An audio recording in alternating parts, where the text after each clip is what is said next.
right, everyone, dust off those lederhosens, strap in. We are gonna do a deep dive into some Grüner Veltliner. Let's get into it.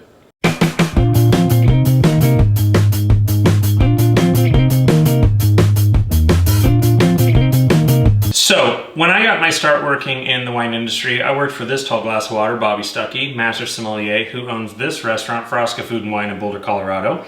And when I walked in, my only experience with white wine had been either Sauvignon Blanc that was very crisp and vegetal, or Chardonnays that were oaky and so flabby heavy. And when I started there, I was introduced to a grape variety called Grüner Veltliner.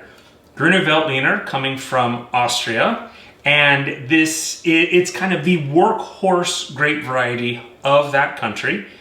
And the wines were outstanding, delicious, aged in stainless steel, so they had the sensibility of Sauvignon Blanc without the richness of Chardonnay. The Nigl family has been making wine in Austria since 1985, which is when I was born, so that was like 22 years ago. And they have just continued to perfect the craft. The son is now stepping in, helping make these wines. And this is coming from 4 different parcels. All of the wine in the 30 to 50 year old age. So all the vineyards, the vines themselves, 30 to 50 years old. Vineyards are a lot like people. The older that they get, the more complex, the more interesting they become. So I got to drink a ton of Grüner Veltliner while working at Frosca. This is one of my favorite producers, Nigl, mainly because it makes me giggle every time I get to say it. And these are true to the fashion of Austria, wines that are aged almost entirely in stainless steel, so they are crisp and refreshing.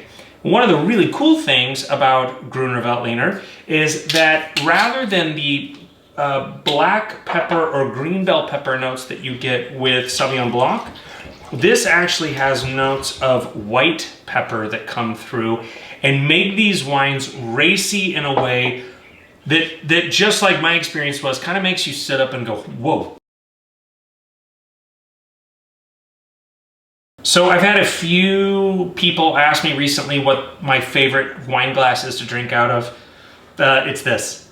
I love stemless glasses. This is actually a Spanish sparkling cider glass. I love these. I've never broken a single one of these drinking wine, whereas almost every stem I've ever had, you start to break after a while, and nobody needs the stress of worrying about your glassware. So love these.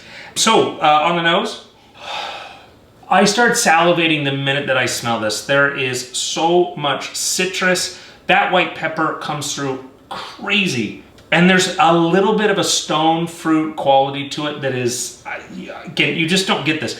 This is the Sauvignon Blanc of Austria, but infinitely more complex, infinitely more interesting. When you taste this, that minerality, that acidity is so pronounced. I get shivers every single time. The white pepper, you get a little bit of a green note, which is more like roasted or baked lentils rather than grassy.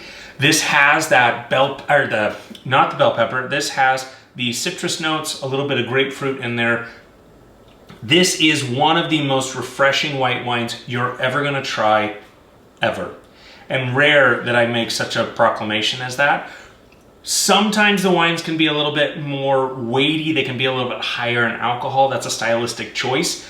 But by and large, you order a Grüner Veltliner from anywhere at any time, and you're more than likely gonna get something like this. And the price point on these are ridiculous. Grüners are, I think, wines that are fantastic, not only on their own, but at the beginning of a meal. I really like this with delicate fish, with salads, charcuterie, if you're starting off with some cured meats, a sandwich that has cured meats and arugula, tomato, Parmesan cheese, like this is awesome. Now, Grüner, for me, as far as pairings go, lives in 2 distinct times of the year, and that is spring and fall. So when you start getting into fall weather with squash and pumpkin, all of those fall flavors, Grüner, because of that white pepper note and the citrus, stands up to all of it. I hope you enjoyed your Lederhosen and this Grüner Veltliner as much as I do. Let me know what you think about it in the comments. Subscribe, do all of the things, tell your grandparents about this.